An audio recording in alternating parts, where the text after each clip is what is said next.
These are very very important shlokas. अब अर्जुन भगवान से पूछ रहे हैं, आपने इसमें पढ़ा होगा,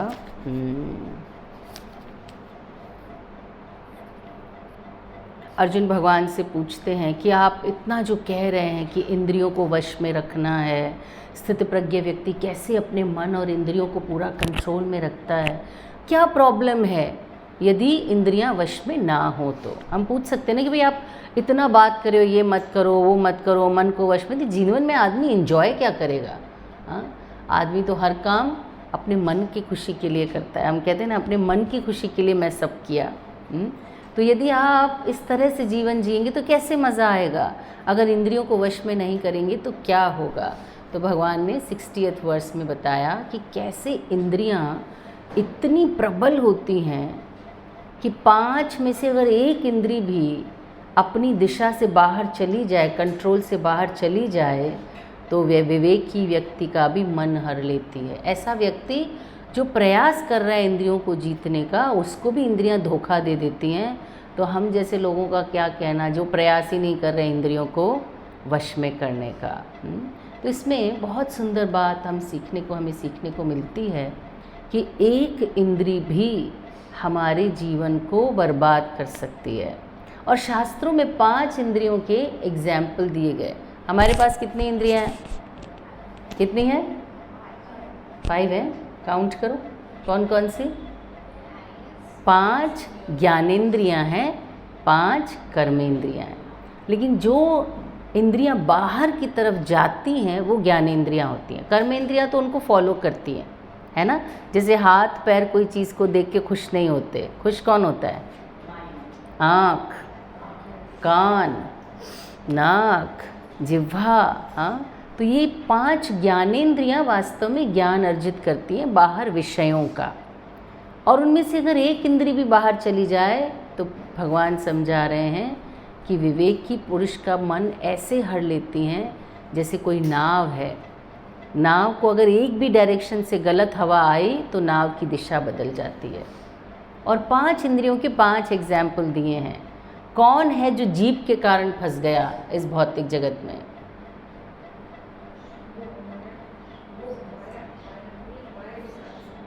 नहीं, कौन सा जीव है जो इस भौतिक जगत में जिह्वा के कारण फंस जाता है? तो चुप रहे। Yes Titiksha, you understood what she said? No, नहीं, हम जीवों की बात करें। जैसे एक एग्जाम्पल देते हैं, जैसे फिश है ना। फिश है, फिश कहाँ रहती है? पानी में। पानी में उसके खाने पीने की कुछ कमी है क्या? कोई कमी नहीं है। सब जगह से खाना ही खाना दिख रहा है। छोटी मछली खा लेती है, लार्वा खा लेती है, घास खा लेती है समुद्र की, उसको खाने की कोई कमी नहीं है। लेकिन कांटे में क्यों फंस जाती है? कांटे में क्यों फंस जाती है? उसको कुछ चमकता चमकता हुआ दिखता है, उसको लगता है ये तो नया माल आया है मार्केट में। ये नया रेस्टोरेंट खुला है, हाँ, मुझे यहाँ का खाना भी ट्राई करना है। तो उसे जब कुछ ऐसा दिखता है जो आकर्षित करता है, वो जाके उसको खाती है, और खाती है तो कांटे में फंस जाती है। तो कहते हैं फिश जो है वो जिह्वा के कारण भौतिक जगत में फंस जाती है, मृत्यु की तरफ चली जाती है। ऐसी अन्य भी जीव हैं। कोई आँख के कारण फंस जाता है, कोई कान के कारण फंस जाता है। आँख के कारण कौन फंस जाता है? पतंगा। क्या देखता है? अग्नि। अग्नि बोलती है मत आ, मेरे पास जल जाएगा। लेकिन उसको अग्नि का स्वरूप इतना अच्छा लगता है कि जाके उसमें कूद जाता है, मर जाता है। फायरफ्लाई। उसके बाद कान से कौन फंसता है? कहते हैं हिरन। हिरन इतना तेज़ भागता है कि कई बार शेर को भी मात दे देता है। शेर उसको पकड़ नहीं सकता, लेकिन शिकारी हिरन को कैसे पकड़ता है? शिकारी तो हिरन से तेज़ नहीं दौड़ सकता, कुलाची भरता हुआ वो तो जंगल में गायब हो जाएगा। शिकारी क्या करता है? एक प्रकार का म्यूज़िक बजाता है। जो शिकार करते हैं ना हिरनों का, उनको पता होता है, एक प्रकार का म्यूज़िक बजाता है, और हिरन वो उस म्यूज़िक से खिंचता हुआ शिकारी के पास आंखें बंद करके उस म्यूज़िक को सुन रहा होता है, और उस म्यूज़िक के कारण वो शिकारी के जाल में फंस जाता है। ऐसे ही कहते हैं पांचवा जो हमारा इंद्रिय वो है टच, स्पर्श इंद्रिय, स्किन, त्वचा, स्पर्श इंद्रिय है हमारी। उससे कौन फंस जाता है? कहते हैं हाथी फंस जाता है।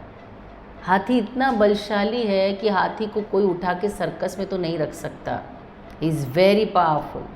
उसको पकड़ के कैसे लाएगा? कौन पकड़ के ला सकता है उसको? तो वो क्या करते हैं, एक हथनी को रख देते हैं सामने हाथी के और एक बड़ा सा खड्डा खोद देते हैं, उसको घास से ढक देते हैं।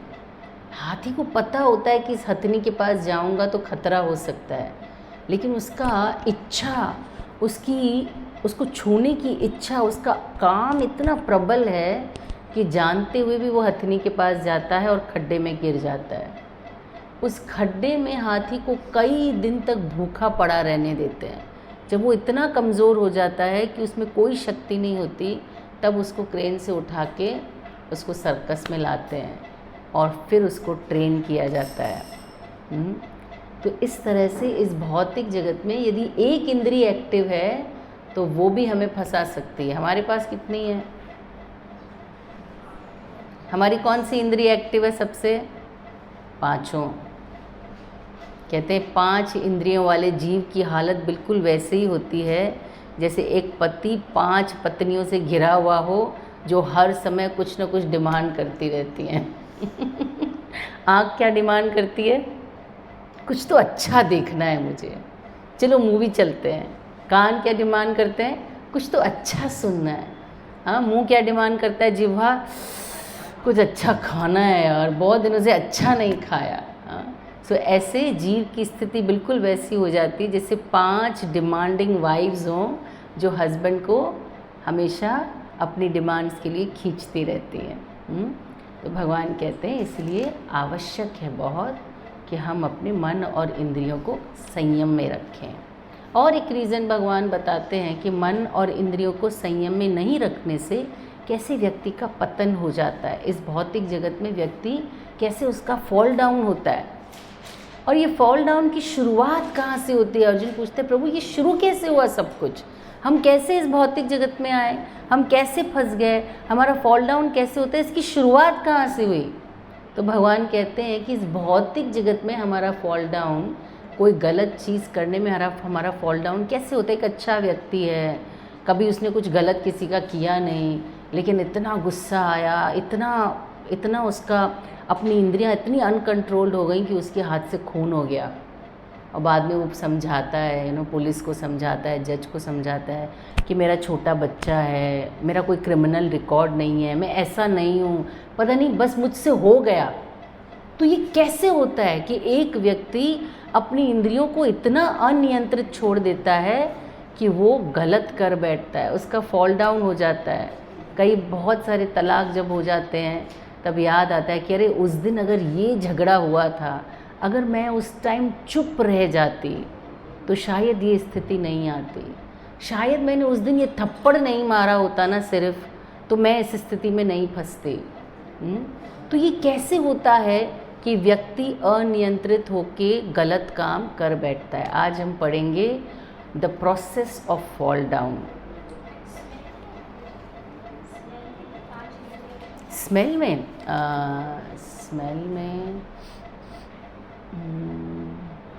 हाँ, भंवरा लोटस में फंस जाता है। उसको पता है कि वो लोटस में फंसेगा, शाम होने वाली है, बंद हो जाएगा अभी, लेकिन वो इतना मस्त है उसकी स्मेल में कि लोटस बंद हो जाता है और उसमें मर जाता है। आइए पढ़ते हैं the process of fall down, और इसको हम याद भी करेंगे। ये 2 वर्सेस में भगवान बता रहे हैं, इट इज़ वेरी इम्पॉर्टेंट। अगर हमें ये याद रहेगा तो हम समझ सकते हैं मैं किधर अटका हूँ, मैं किधर फंसा हूँ। गाड़ी का जब हम गाड़ी चलाते हैं ना हाईवेज़ पे, तो अगर हम एक यू टर्न मिस कर देते हैं, जो ड्राइवर्स हैं उनको पता है, अगर हम एक यू टर्न मिस कर देते तो क्या होता है? अगला यू टर्न बहुत बाद में आता है, और कई बार इतनी लेट हो जाती है कि जहाँ पहुँचना होता है वहाँ हम नहीं पहुँच सकते, अगर हमने एक गलत टर्न, अगर एक टर्न छोड़ दिया तो भगवान भी बता रहे हैं ये 8 स्टेप का प्रोसेस है। हमने यहाँ से शुरू किया सीढ़ी पर से और हम गिरने लगते हैं। अगर हम पहली सीढ़ी पे ही अपने आप को संभाल लें तो रास्ता है यू टर्न का, वापस आ सकते हैं अपनी स्थिति पे। लेकिन अगर हमने ये टर्न मिस कर दिया ना, तो हम गिरते गिरते कहाँ पहुँचेंगे हमें नहीं पता, हमसे क्या गलती होगी हमें नहीं पता। तो आइए कोशिश करते हैं इसको समझने की। मेरे पीछे दोहराइए वर्स नंबर 62 भगवद गीता का 2 का। ध्यायतो विषयान पुंसः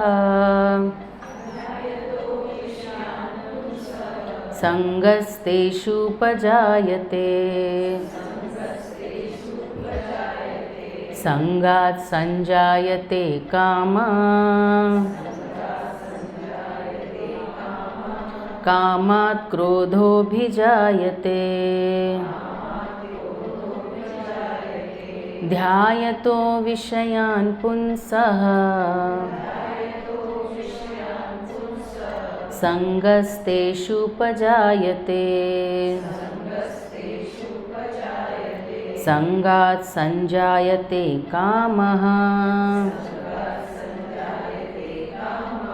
कामात् क्रोधोऽभिजायते क्रोधात् भवति सम्मोहः सम्मोहात् स्मृतिविभ्रमः क्रोधात् भवति सम्मोहः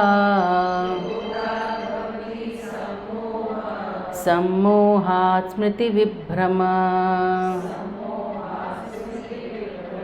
स्मृतिभद्रांश बुद्धिनाशो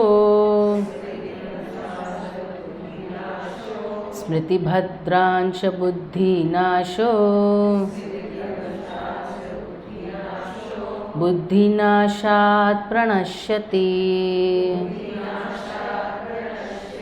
बुद्धिनाशात् प्रणश्यति। तो ये 8 स्टेप्स हैं।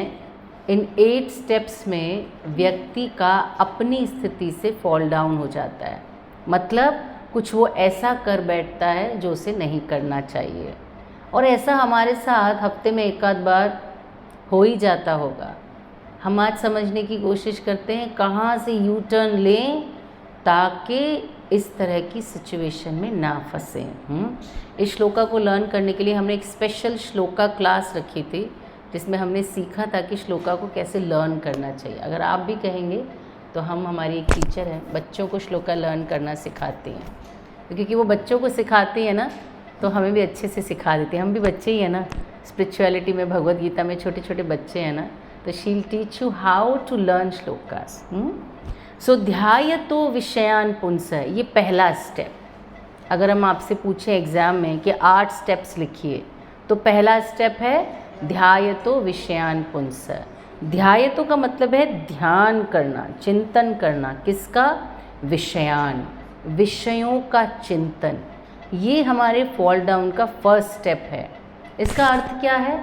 अगर कोई वस्तु को प्राप्त करने की इच्छा होती है तो सबसे पहले उसकी तरफ नज़र जाती है और हमारे मन में वो बात आती है, मुझे ये चाहिए। मान लो मुझे आज समोसा खाने का मन है, तो पहले पहले समोसे की पिक्चर कहाँ आएगी?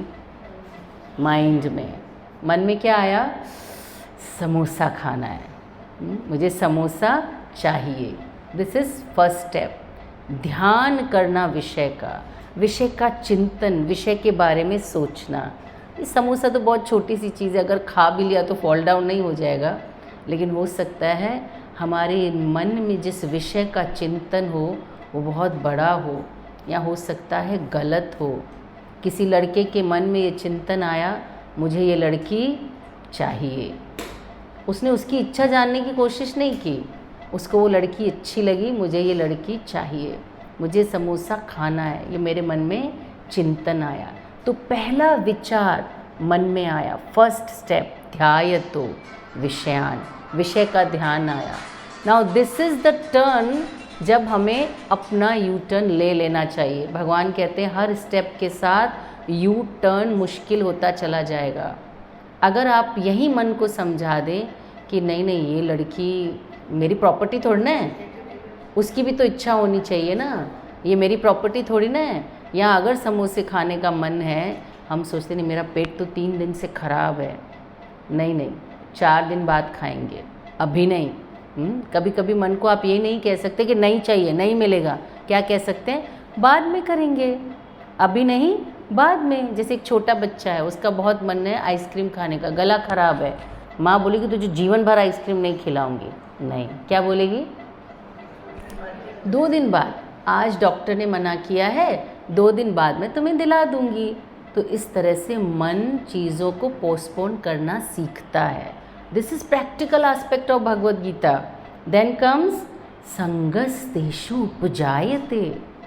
जिस वस्तु के विषय में हमने चिंता की है ना, उस वस्तु को प्राप्त करने का, उसका संग करने का इच्छा प्रबल होता है।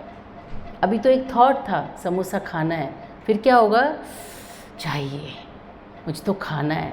अब हम उसके अकॉर्डिंग प्लान करने लगते हैं, बाहर से मंगा के खाएंगे, शिव शक्ति का अच्छा है, या छोटू भाई का अच्छा है, मोटू भाई का अच्छा है, समोसा तो खाना है। घर पे बनाए क्या सबके लिए, लेकिन समोसा तो खाना है। अब क्या हो रहा है, माइंड हमारा प्लान कर रहा है कि मैं इसको कैसे प्राप्त कर सकती हूँ। ये है वो दूसरी सीढ़ी जहाँ से हम यू टर्न ले सकते हैं। मुश्किल है, एक बार मन बन गया है उसको खाने का और आप उसको समझा रहे हैं कि नहीं खाना है, मुश्किल है लेकिन इम्पॉसिबल नहीं है। तो पहला कौन सा है, ध्यायतो विषयान पुंस, विषय का मन में चिंतन आया। दूसरा संगस्तेषु उपजायते, उसका संग करने का, उसको प्राप्त करने का इच्छा उत्पन्न हुआ। तीसरा संगात संजायते कामा, उसको प्राप्त करने की इच्छा बहुत प्रबल हो गई, इसे कहते काम, लस्ट। लस्ट का मतलब जो किसी कामना की पूर्ति करने की इच्छा इतनी एक्सट्रीम हो जाए तो उसे काम कहते हैं। जैसे लस्ट होता है ना, अनकंट्रोल्ड होता है, ऐसे उसको प्राप्त करने की इच्छा अब अनकंट्रोल्ड है, कामः। ये वो स्टेप है जहाँ से यू टर्न लेना बहुत मुश्किल है। अगर ये 3rd स्टेप पे पहुँच गया तो यू टर्न लेना बहुत मुश्किल है। 4th is कामात् क्रोधो अभिजायते। इस स्टेप पे आके 2 चीज़ें होती हैं, या तो वो इच्छा की पूर्ति आप कर लेते हो, गलत है या सही, या तो आप नहीं कर पाते हो। अगर आपने उस इच्छा को पूरा कर लिया तो इसका मतलब ये नहीं है इच्छा पूरी तो आप संतुष्ट हो गए, नहीं नहीं नहीं, मन बहुत खराब है। यदि इच्छा पूरी हो गई तो लोभ होता है, एक और खाना है, बहुत टेस्टी है, खा के बहुत मज़ा आया, एक और खाना है, इसे कहते हैं लोभ उत्पन्न होना। और अगर नहीं पूरी हुई तो क्रोध उत्पन्न होता है, क्यों नहीं मिला मुझे, मुझे चाहिए था। This is very scientific psychological breakdown of this process. तो कामात् क्रोधो अभिजायते, यदि पूर्ण नहीं होता व्यक्ति को क्रोध आता है। और इच्छा जितनी स्ट्रांग होती है उसके पूरा नहीं होने पे उतना ही ज़्यादा क्रोध आता है। हो सकता है समोसा नहीं मिला तो छोटा क्रोध आए, घर में चिल्ला लिया, कोई ढंग का खाना ही नहीं बनाता, मुझे नहीं खाना। हो सकता है थाली फेंक दी, घरवाली पे गुस्सा कर लिया। हाँ, लेकिन अगर किसी स्त्री को चाहते हैं, किसी लड़की की कामना है, उसको प्राप्त नहीं कर पाए तो क्रोध इतना बढ़ गया कि जाके दुश्मनी मोल ले ली, किसी का खून कर दिया, लड़की को ज़बरदस्ती उठा के ले आए। इस तरह के सारे क्रिमिनल केसेस यहाँ पे होते हैं जब हमारा क्रोध अनियंत्रित हो जाता है। इसके बाद है क्रोधात् भवति सम्मोहा। जब व्यक्ति को क्रोध आता है तब क्या होता है, उसको सम्मोहन हो जाता है, जैसे किसी ने हमको कैप्चर कर लिया हो, हिप्नोटाइज कर लिया हो। क्रोध हमें सम्मोहित कर लेता है, तब क्या होता है, सम्मोहात् स्मृति विभ्रम। हमारी सारी अच्छी बुद्धि, हमारी सारी अच्छी स्मृति चली जाती है। समझो पति के साथ किसी चीज़ पे क्रोध हुआ, एनिवर्सरी पे अच्छी गिफ्ट नहीं दी, एनिवर्सरी भूल गया। ज़्यादातर पति भूल जाते हैं ना एनिवर्सरी, कोई भी याद नहीं रखता दुर्घटना को। तो स्मृति विभ्रम, जब गुस्सा तेज़ आता है तो हम ये भूल जाते हैं कि इसी पति ने हर एनिवर्सरी पे गिफ्ट दी है मेरे को, इस एनिवर्सरी को भूल गया है। हम भूल जाते हैं और ऐसे झगड़ा करते हैं, तुमने तो मेरे लिए किया ही क्या है, तुम्हारे साथ शादी करके तो मैं फंस गई, बच्चों के कारण रुकी, नहीं तो कब की चली जाती। मेरे बाप ने जो सबसे बड़ी गलती थी वो क्या की, तुमसे शादी करा दी मेरी। तो स्मृति विभ्रमा, जितनी भी अच्छी बातें हैं उस व्यक्ति या उस संबंध के विषय में हम भूल जाते हैं। स्मृति भद्रांश बुद्धिनाशो, और हमारी बुद्धि का नाश कर देता है क्रोध। और बुद्धिनाशात प्रणश्यति, और हम ऐसा कार्य कर बैठते हैं जो वास्तव में उचित नहीं है। इसलिए भगवान समझाते हैं कि हमारे इंद्रियों को हमारे वश में रखना कितना आवश्यक है। नहीं तो क्या होगा, हमारे जीवन का रिमोट कंट्रोल किसी और के हाथ में है। चल थोड़ा सा हंस के दिखा, किसी ने रिमोट कंट्रोल का बटन दबाया तो हम खुश हो जाते हैं, और किसी ने सोचा इसको गुस्सा दिलाऊं, इसको गुस्सा दिलाऊं, इसका रिमोट कंट्रोल किसके हाथ में है, मेरे हाथ में है। तो हम अपनी खुशियों का रिमोट कंट्रोल किसी और के हाथ में दे देते हैं। इस तरह से हम माया की कठपुतली बन जाते हैं। तो भगवान समझाते हैं इस तरह से हमें इंद्रियों को वश में करना कितना आवश्यक है। So these are the 8 steps जहाँ से हम फॉल डाउन हो जाते हैं। ये सबको याद करने हैं। आपके पास छुट्टियाँ हैं, अगर श्लोक के साथ याद करते हैं तो बहुत अच्छा, नहीं तो कम से कम शब्दों के साथ में उसको याद करना है 8 स्टेप्स को।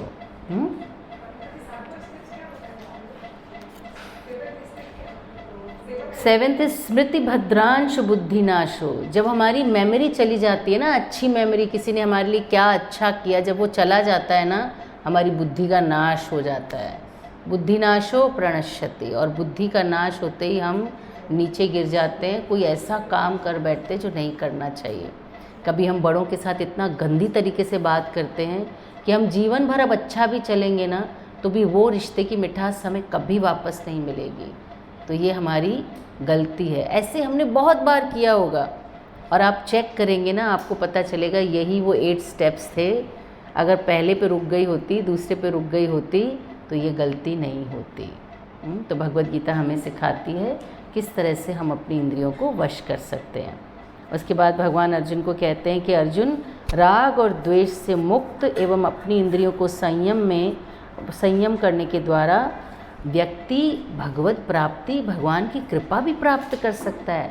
सिर्फ ऐसा नहीं है कि इंद्रियों में वश करने से आदमी इंजॉय नहीं करेगा, क्या होगा, लोगों को सुख मिलेगा, मेरा इसमें क्या सुख है, मैंने अपनी इंद्रियों को वश में किया। लोग थोड़ी अपनी इंद्रियों को वश में करते, कुछ भी सुना के चले जाते हैं, मैं उनको छोड़ दूं, इससे क्या फ़ायदा। तो भगवान कहते हैं कि जो व्यक्ति अपने सेंसेस को कंट्रोल में रखता है ना, उसके ऊपर भगवान की कृपा होती है। और आप अपने जीवन में देख सकते हैं, जो जो चीज़ आपने सह ली ना, उसका अच्छा परिणाम आगे आपको अपने जीवन में दिखाई देगा। हाँ, आज जो हमारे पुराने लोगों ने इतने रिश्ते संभाल के रखे हैं, चाहे पति का, बच्चों का, सास का, ससुर का, क्यों संभाल के रख पाए? क्यों संभाल के रख पाए? क्योंकि सह गए, दुख को पी गए, हाँ, तकलीफ़ों को झेल गए। आज हमारी जनरेशन के पास में, आने वाली जनरेशन के पास में ज़्यादा सुख है, ज़्यादा कंफर्ट्स हैं। मेरी एक फ्रेंड है, उसके 3 बेटे हैं, तो बोलती जाने मेरा तो बहुत ही बुरा हाल है। हाँ, पहले सास से डर के चलती रही, अब आते समय में बहुओं से डरना पड़ेगा। हाँ, क्योंकि उसको लगता है कि आने वाली जनरेशन शायद उतना सम्मान न कर पाए बड़ों का। हालांकि उसकी बहू बहुत अच्छी आई है। मैंने उसको बोला जो तूने किया उसका फल कहाँ जाएगा, तूने अपनी सास को इतना प्रेम से रखा तो अच्छी बहू आएगी।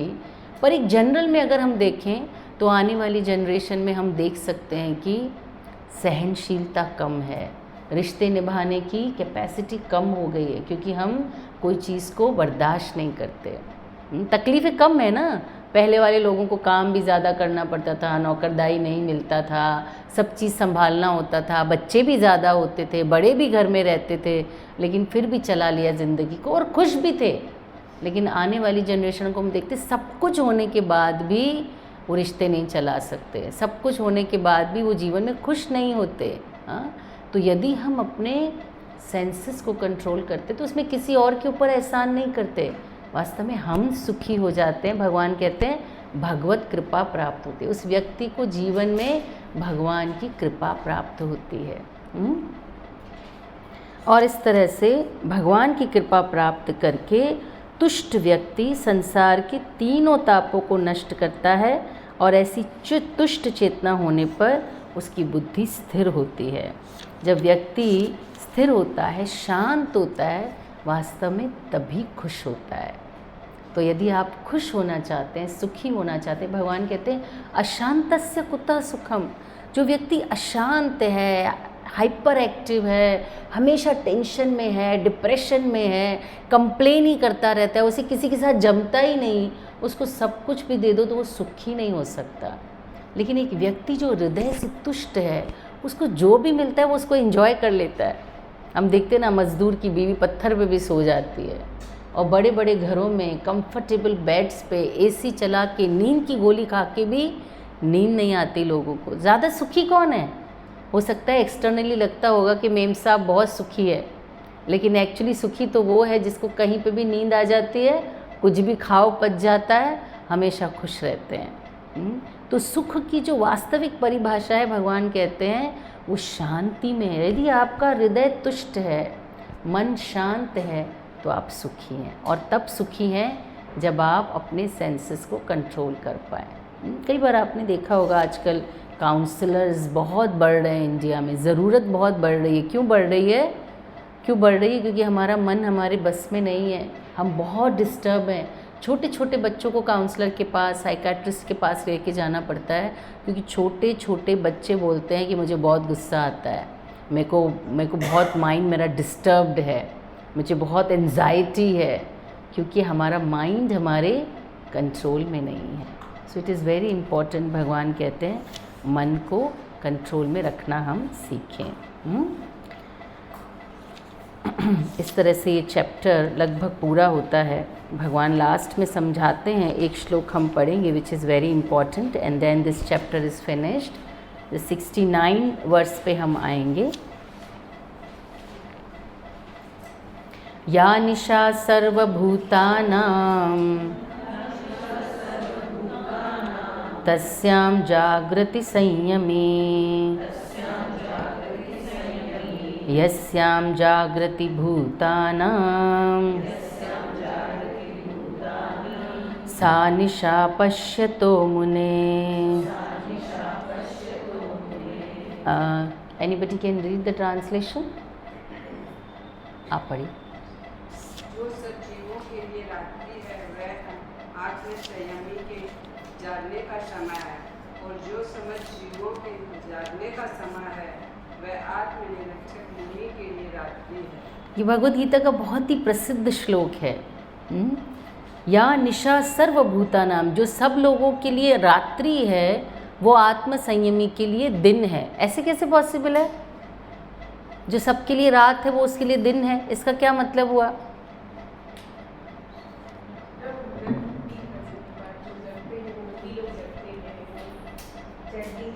बहुत अच्छा, वेरी नाइस।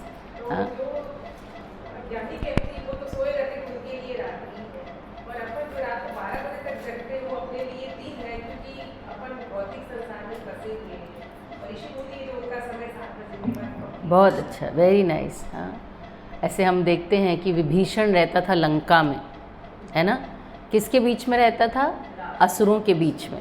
सारे असुर, वहाँ पे कोई भक्त नहीं है, वहाँ पे कोई चैंटिंग नहीं करता। तो जब सारे असुर मटन चिकन खा के 2-4 पैग लगा के आके घर का दरवाज़ा खटखटाते थे सोने के लिए, कितने बजे वापस आता है व्यक्ति? अगर क्लब जाता है तो 3:30-4 बजे वापस आता है। हैं? पता नहीं, मुझे तो पता है 3:30-4-5 बजे तक वापस आ जाता है ना? तो क्लब से दारू वारू पी के चिकन विकन खा के डांस वांस करके व्यक्ति घर आता है 3:30-4-5 बजे। और जो स्पिरिचुअलिस्ट है वो कितने बजे उठता है? सुबह 3:30-4 बजे उठ जाता है। उठेगा, वो आके सोएगा, वो उठेगा, नहाएगा धोएगा और जप करेगा, मंदिर जाएगा। और ये कंट्रास्ट जो है ना, वो उसके जीवन के हर वस्तु में दिखाई देगा। जो चीज़ उसके लिए सही है वो उसके लिए गलत है। उसके लिए चिकन मटन खाने में कोई गलती नहीं है, लेकिन एक ज्ञानी व्यक्ति जानता है कि ये हिंसा है। उसके लिए सिगरेट पीने में कोई गलती नहीं, हम थोड़ी किसी का नुकसान करते। मुझे कोई बोला कि सिगरेट पीने में प्रॉब्लम क्या है, हम थोड़ी किसी और को मार रहे हैं, किसी और का नुकसान कर रहे हैं। हम तो अगर कुछ गलत भी कर रहे हैं तो हम अपने लिए कर रहे हैं, हम किसी और का नुकसान तो नहीं कर रहे। मैंने बोला आपको पता नहीं है जितना एक्टिव स्मोकिंग से जितना नुकसान होता है उससे ज़्यादा इनडायरेक्ट स्मोकिंग से लोगों को नुकसान होता है। और एनीवेज अगर हम अपने शरीर का भी नुकसान कर रहे हैं तो ये भगवान का अपमान है। ये शरीर हमें भगवान ने दिया है। सो या निशा सर्वभूतानाम तस्याम जागृति संयमी। हाँ, यस्याम जागृति भूतानाम, जिस समय पे बाकी जीवात्माएं जाग रही होती हैं उस समय पे ज्ञानी व्यक्ति सो जाता है। लोग जाते हैं रात को सोने के लिए 12 बजे 1 बजे, लेकिन तब तक वो 9:30 10 बजे 8 बजे तक जाके वो सो जाता है ताकि जल्दी उठ के वो अपनी स्पिरिचुअलिटी को प्रैक्टिस कर सके। तो जितना जितना कंट्रास्ट हम खाली उठने जागने में देखते हैं उतना ही कंट्रास्ट उनके विचारों में भी होता है, उनके व्यवहार में भी होता है। हाँ, तो अगर हम वास्तव में स्पिरिचुअलिस्ट बनना चाहते हैं तो हमें देखना होगा कि हम कहाँ कंट्रास्ट कर रहे हैं, कौन कौन सी चीज़ें हैं जो हमारे जीवन में हमें उल्टी करनी अभी बाकी हैं। हाँ, कौन कौन सी चीज़ों को रिवर्स करना बाकी है। जैसे जैसे हम स्पिरिचुअलिटी प्रैक्टिस करते हैं ऐसे ऐसे हमारे जीवन में उल्टी चीज़ें धीरे धीरे सीधी होने लगती हैं। अगर आप साइंटिस्ट भी देखेंगे ना, हेल्थ प्रॉब्लम्स भी देखेंगे ना, तो आज हमारा मेडिकल हेल्थ भी कहता है कि हमारी ज़्यादातर बीमारियां इस समय, ज़्यादातर बीमारियां लाइफस्टाइल डिजीज़ हैं। ज़्यादातर बीमारियां वास्तव में वो डिज़ीज़ नहीं है, लेकिन हमारा लाइफस्टाइल ऐसा हो गया, रात को बच्चे 12 बजे स्विगी करके खाना मंगाते हैं, विच is very bad for health. तो इस तरह से ज़्यादातर प्रॉब्लम्स हमारी लाइफ डिजीज़ है, लाइफस्टाइल डिजीज़ हैं। अगर हमारी लाइफस्टाइल सुधर जाए तो हम आधे स्पिरिचुअलिस्ट ऐसे ही हो जाएंगे। तो इस तरह से भगवान अर्जुन को समझाते हैं और ये चैप्टर पूरा होता है। इस चैप्टर के लास्ट में भगवान अर्जुन को बताते हैं कि यदि व्यक्ति आध्यात्मिक और ईश्वरीय जीवन जीता है तो अंतिम समय में वो भगवत धाम में प्रवेश करता है। ब्रह्म निर्वाण मृच्छति, भगवान के धाम में, स्पिरिचुअल वर्ल्ड में प्रवेश करता है यदि एक सही प्रकार का जीवन वो जीता है। 3rd चैप्टर शुरू होगा अर्जुन के प्रश्न से, जिसे हम 3 हफ्ते बाद देखेंगे। इस चैप्टर में से कुछ 15 क्वेश्चंस मैं आपको उसमें डाल दूँगी, ग्रुप में डाल दूँगी। वो 15 क्वेश्चंस आपको प्रिपेयर करने हैं। उसके क्वेश्चंस के आंसर्स आपको चैप्टर 2 के बुक में से ढूंढ के निकालने हैं। कोई कन्फ्यूजन हो तो आप एक दूसरे के साथ बैठ के भी कर सकते हैं। और एग्ज़ाम्स कब होंगे? जब हमारा आप सब लोग वापस आएंगे जून के 1st वीक में, तब हम उन 15 क्वेश्चंस में से आपका एग्ज़ाम लेंगे। Is it easy?